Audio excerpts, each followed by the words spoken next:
Hello guys, how you doing? Good morning, good afternoon, and good evening, depending where you're watching me from, guys. Okay, so I want to talk about the native doctor that untouchable touch maybe the shrine cause sorry a problem. Okay guys, you see the native doctor flower boy na arrest. That native doctor cannot heal untouchable.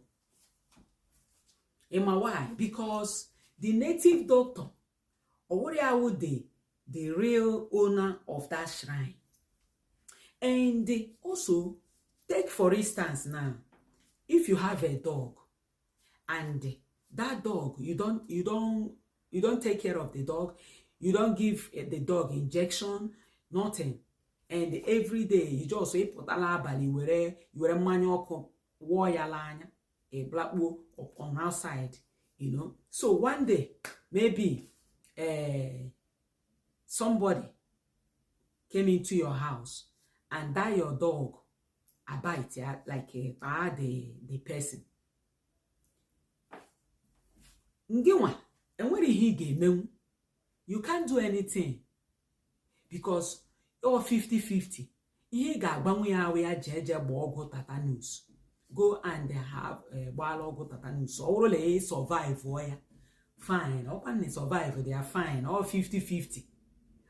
Likewise, this guy now, that shrine, or and the cause, or the shrine, or just ni okay na ya meme so ya ma no ya so or and ona ihe ọ na-eme di ewu ona da okay about that place.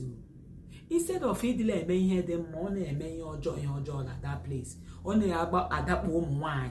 Ọ na-eme ọ na-eme a lot of things there na adịrọ mma, you know. So the follow onwe ya self adigo ezigbo iwe na-ewe ya kwịghọtala na. So ọ bụrụziela mgbe untouchable bịara touchizie ya the ofo the very angry already. So untouchable bịara touch ahịa ọwụrụ ọwa akala anadị atouch bụ ya before o wee ji iwe niile ahụ o ji since this guy ji eme mpụla ahụ niile ahụ na-eme die wee taa untouchable.